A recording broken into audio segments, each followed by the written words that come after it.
안녕하세요. 프라임 스파르타 경찰학 오현웅입니다. 오늘 경찰학 커리큘럼을 좀 설명드리려고 나왔습니다.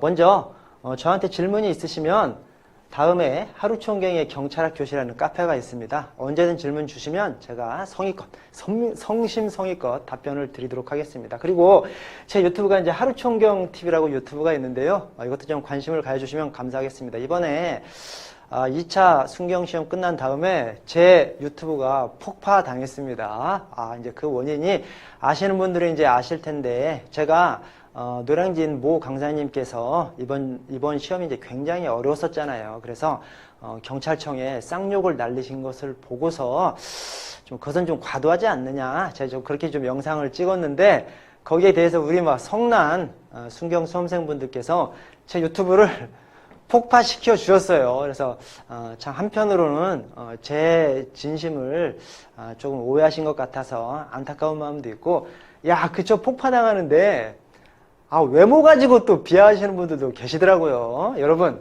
아무리 뭐 욕을 쓰시더라도 외모 가지고 얘기하는 것은 그건 좀 아닌 것 같아요. 여러분, 뭐 잘생긴 사람만 경찰학 강사해야 됩니까? 그건 아니잖아요. 하여튼 뭐 이 이야기는 제가 이제 강의하면서 차차 말씀을 드리기로 하고, 자, 먼저 이번 시험의 경향을 좀 말씀드리면, 이번 시험의 경향의 핵심이 이제 경찰행정법입니다. 그래서 경찰행정법 파트에서 22문제나 출제가 됐어요. 1차에서도 14문제 출제됐는데 22문제나 출제됐고요. 또 박스형 문제가 1차에서 3문제가 출제됐는데 이번에 6문제가 출제됐죠. 그래서 이것을 합해서 결론을 내면 땡땡 어려웠다 이겁니다. 그래서 뭐 이 땡땡 뭐 욕설이 아니라 그냥 엄청 어려웠다. 그래서 이것을 조금 세부적으로 좀 살펴보면, 자, 경찰행정법이에요. 경찰행정법이 14문제가 출제되어야 하는데, 그래서 1차에서도 14문제가 출제됐는데 이번에 22문제가 출제됐어요. 그래서 이것이 그냥 오로지 이번 시험의 특징이고, 이것이 시험의 난이도를 급격하게 올려버렸습니다. 근데 여러분, 이것이 뭐 이번에 이제 모 강사님이 뭐 경찰청한테 뭐 쌍욕 날리시고 또 경찰청 찾아가시고 그러면 내년에 이게 바뀌느냐? 저는 바뀌지 않는다고 보는 것이 합리적인 판단이라고 생각합니다. 그 합리적인 판단에는 두 가지 이유가 있는데요. 이제 하나는, 자, 이번에 경찰학 출제 교수님으로 경찰학 전공 교수님이 두 분 들어가시고 또 행정법 전공 교수님이 2분이 또 들어가셨대요.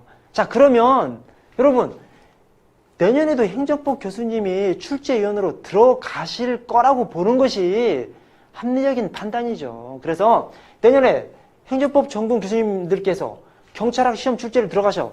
그럼 어떤 문제를 내겠어요? 행정법 문제 내시는 거죠. 그래서 행정법 문제가 내년에도 올해와 비슷하게 출제될 것이다 라고 생각하시는 것이 좀 합리적이라고 생각하고요. 또 그 이유에 또 하나가, 여러분, 올해 이 행정법 문제가 14문제 출제돼야 되는데 너무 많이 출제되지 않았느냐, 이렇게 뭐 오버해서 기준을 어겼다 이렇게 보시는 분들이 계시는데, 이것을 자세히 뜯어보면은요, 이 22문제 안에 기존 파트, 이 기존 파트라고 하면 경찰조직법, 경찰공무원법, 경찰작용법, 각종 법령들, 그 파트가 9문제가 출제됐고요. 그거 말고 일반 행정법 부분에서 13문제가 출제됐습니다. 이 13문제 안에서 그동안 잘 못 봤던 문제가 한 8문제 정도가 이제 포함이 되어 있고요. 근데 어쨌든 일반 행정법 문제가 13문제가 되어 있습니다. 그래서 여러분, 이번에 이 경찰행정법 파트에서 이 비중 35%를 넘어서 출제한 것이 아니라 출제 당국에서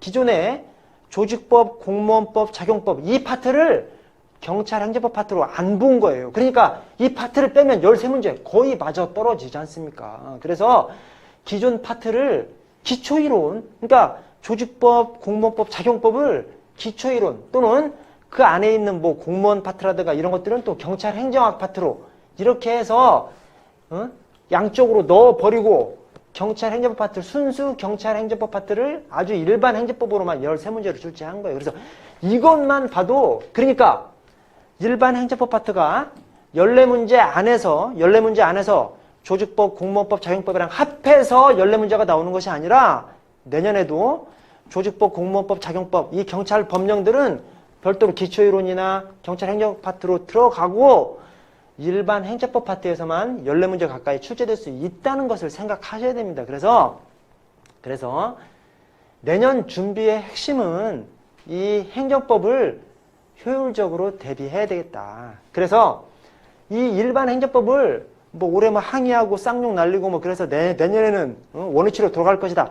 이렇게 생각하면 그것은 아닌 것 같아요. 아까 제가 설명해드린 그 두 가지 점을 기반으로 해서 생각을 할 때 내년에도 올해와 유사하게 출제될 수 있다라고 생각을 하시고서 일반 행정법을 효율적으로 대비해야 된다. 그래서 노량진에 있는 경찰학 강사님이시면 누구든지 다 이제 행정법 파트를 경찰학에 준비를 하실 겁니다. 그래서 그렇게 준비가 된 교재들 가운데서 제대로 좀 담겨있는 교재를 선택하셔서 그것을 준비하시면 되겠습니다. 다만 과욕은 금물이다. 제가 이것을 꼭 넣어놓은 것이 여러분 일반 행정법에서 일반 공무원 시험에서 행정법에서 가장 유명하신 강사님 요약서, 정리서가 한 1300페이지 정도 돼요. 근데 그 1300페이지가 아주 그냥 3단으로 해서 왼쪽 날개, 오른쪽 날개, 그다음 가운데 이렇게 해서 빽빽하게 아주 작은 글씨로 빽빽하게 적혀 있어요. 그래서 그것이 우리 그냥 널려서 쓰면 제 생각에 한 3000페이지는 되는 분량인 것 같아요. 여러분 우리 경찰학 준비하면서 3000페이지짜리 교재를 볼 수는 없지 않습니까? 그래서 적절하게 엄선된 교재, 즉 일반 행정법 파트를 적절하게 정리해서 요리해서 경찰학 안에 적정한 분량을 넣은 것, 그것을 믿고 그것으로 때우셔야지 추가로 일반 행정법 공부를 뭐 1000페이지, 3000페이지 할 수는 없지 않습니까? 그래서 그렇게 너무 과욕은 금물이다. 왜냐면 어차피 상대적인 게임이거든요. 내가 다른 수험생보다만 잘 보면 되는 겁니다. 그래서 아니 어떤 수험생이 경찰학 공부하면서 뭐 1000페이지, 3000페이지짜리 행정법 함께 공부한다고 해서 점수가 잘 나와요? 그렇게 되지 않습니다, 여러분. 적절하게 우리 경찰학 교재 안에 적절한 분량의 행정법 내용을 잘 정리해서 요리해서 넣은 그런 교재를 믿고 그것만 보시면 됩니다. 그래서 초시하고 단연차가 있는데 초시생분들은 다독에 좀 중점을 두셔야 됩니다. 다독. 여러분, 우리 이제 공부라는 것이 이제 강사님을 믿고 따라갑니다만 강사님들께서 절반을 해줍니다. 50%는 강사님께서 정리해주고 이끌어주고 그렇습니다. 나머지 50%는 이제 본인이 하셔야 돼요. 그러나 이제 그 본인이 하시는 영역 중에서 다독에 좀 신경을 좀 써 주십시오. 여러분, 이 수험 공부라는 것이 마지막 시험 보는 날까지 완성되면 되는 것이거든요. 근데 마지막 시험 보는 날까지 완성되는 그 길목에 다독이 있습니다. 그래서 막 정독하려고 해서 막 엄청 느리게 그러면 안 됩니다, 여러분. 그래서 적절하게 읽어갈 계획을 세우신다면 그 계획 속에서 팍팍팍 페이지를 넘겨서 다독을 좀 쌓아 가셔야 되고요. 그 다독을 하시면서 강사와 함께 이 문제풀이 스킬을 좀 체크하셔서 그것을 숙지하시는 방향으로 1년 또는 6개월을 그렇게 이제 보내시길 바라고요. 단연차 분들께서는 뭐니 해도 좀 문제를 좀 많이 습득을 좀 하셔야 되죠. 문제를 많이 경험해 보시고 습득을 해보셔야 됩니다. 그러나 이것도 역시 함정이 있어요. 적절하게 문제를 최대한 경험을 해보시되 그러나 내 기본 뿌리는 있어야 됩니다. 이 뿌리라는 것이 내 기본 교재. 그래서 이론서, 뭐 기본서가 됐건 요약서가 됐건 이론서 하나, 그 다음에 문제집 하나, 이 두 가지가 기본인 것이죠. 이 기본을 유지해 가면서 옆으로 계속 문제들을 계속 경험을 해 가면서 그렇게 시간을 보내신다면 성공하실 수 있으실 거라고 생각합니다.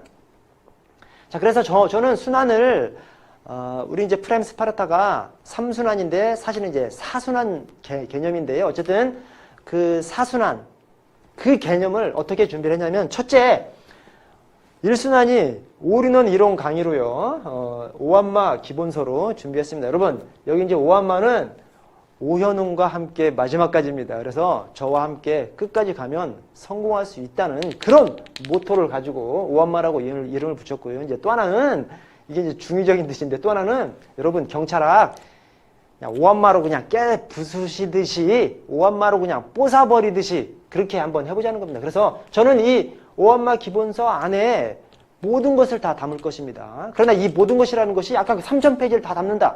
미친놈이지 제가. 그것이 아니라 하여튼 남들보다 잘할 수 있는 그 한도 내에서 이 한 권에다 담겠습니다. 그래서 이 한 권만 보시면 적어도 남들보다는 앞서갈 수 있도록, 그래서 이 안에 경찰행정법 사항도 확실하게 요리를 해서 정리를 해서 담도록 하겠습니다. 그래서 이 한 권으로 뽀사 부르자, 또 그냥 싸그리 훑어불어, 뭐 이런 겁니다. 그래서 이렇게 해서 1순환을 올인원 강의로 오한마 기본서로 그냥 확실하게 끝낼 수 있는 그런 방향으로 하고요. 그 다음에 2순환에서 모든 기출문제를 싹 훑도록 하겠습니다.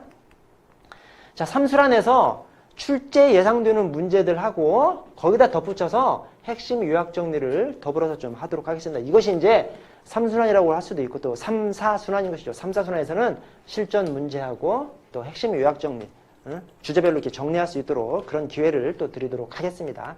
그래서 여러분, 저는 이렇게 준비하려고 합니다. 여러분, 하여튼 내년 시험의 관건은 행정법이라고 생각합니다. 그런데 저는 제가 이제 경찰로 근무하면서부터 이제 우연한 기회가 돼서 요청이 들어오셔서 2006년도부터는 실무종합, 경찰공제회 실무종합, 경찰공제회 실무문제집이죠. 경찰공제회 실무문제집에 제가 대표 저자였어요. 그래서 총론 전체를 제가 다 썼었거든요. 그러나 이제 지금은 총론 전체가 아니라 그 안에서 행정학 파트만 제가 담당하고 있습니다. 그러나 이제 제가 상당히 긴 시간 동안 총론 전체를 제가 담당했었고요. 지금은 이제 행정학 파트만, 실무문제집의 행정학 파트만 담당하고 있고, 또 2010년도부터 제가 경찰공제회에서 행정법 교재를 지금까지 계속 만들어 오고 있습니다. 그래서 저는 잘 준비할 수 있습니다. 행정법 파트 여러분들께서 하여튼 남들보다는 잘할 수 있는 그런 수준의 행정법을 정리한 내용, 요리한 내용을 교재에다가 충실하게 담을 수 있도록 그렇게 준비를 하겠습니다. 여러분들은 뭘 해주셔야 되느냐? 여러분들은 수업을 들으실 때 예습과 복습은 철저히 하셔야 됩니다. 그래서 제가 할 몫은 제가 다 하겠습니다. 그러나 여러분들께서 또 하실 몫은 여러분들께서 해 주셔야 돼요. 그래서 예습 복습 해 주시고, 대신 제가 이 말씀 꼭 드리려고요. 뭐냐면 하루에 2과목 공부 시스템을 구축하시기 바랍니다. 그래서 우리가 이제 학원 수업이 통상 이제 오전에 있어요. 뭐 오전에 있건 오후에 있건 어쨌든 오전을 쭉 학원 수업으로 쓰죠. 그러면 이제 여러분들한테 남는 시간이 오후가 남고 저녁이 남습니다. 그러면 이 예습과 복습을 이 둘 중에 하나만 하라는 거예요. 그리고 예를 들어서 예습과 복습을 저녁에 하신다 라고 하면 오후는 다른 과목을 해야죠. 다른 과목. 그래서 교차적으로 계속 과목들이 한 과목 공부한 다음에 그 과목을 다시 공부할 때까지 그 텀이 짧아지게끔 만드셔야 되는 것이죠. 그래서 하루에 2과목 공부 시스템을 유지하시도록 그렇게 계획을 짜시기 바랍니다. 여러분, 이게 사실은 굉장히 중요합니다. 왜냐하면 이 시험 공부라는 것은 살짝 쫓기듯이 공부하셔야 되는 거예요. 그래야 집중돼서 막 공부를 하실 수가 있습니다. 자, 예습과 복습을 오후 저녁 통틀어서 예습 복습한다. 그러면 그냥 오후 저녁 다 해서 예습 복습하는 거예요. 근데 예습 복습을 저녁만 한다. 똑같아. 공부하는 양 똑같다니까요. 저녁만 예습 복습해도 예습 복습할 거 다 그냥 저녁하고, 오후 저녁을 다 예습 복습한다고 해서 그럼 뭐 2번 할 수 있느냐? 그렇지 않습니다, 여러분. 오후 저녁을 다 예습 복습에 써도 예습 복습 한 바퀴 돌리면 끝나고, 저녁만 예습 복습을 해도 예습 복습 한 바퀴 돌리면 끝나게 돼 있어요. 인간이라는 게 그렇습니다. 인간이라는 것이 어떤 시간을 두고 내가 뭘 해 나가잖아요. 그러면 그걸 짧은 시간에 하려고 하면 그 짧은 시간에 어떻게 다 돼? 긴 시간에 하려고 하면 긴 시간에 루즈하게 또 긴 시간에 해지는 겁니다. 그래서 여러분, 이 예습 복습을 그냥 널려놓고 하지 마시고 오후나 저녁 중에 하나를 딱 찍어서 거기 예습 복습을 하시고 나머지 한 파트는, 한 타임은 다른 공부를 해주셔야 됩니다. 이것이 장기간에 걸쳐서 쌓이면 굉장히 큰 효과를 내시니까요. 이렇게 준비를 해주시면 저는 제 몫을 다해서 여러분들을 합격의 길로 이룰 수 있도록 하여튼 제 최고의 노력을 다하도록 하겠습니다. 여러분, 노량진에서 하여튼 화이팅으로 오한마로 뵙도록 하겠습니다. 여러분, 화이팅입니다.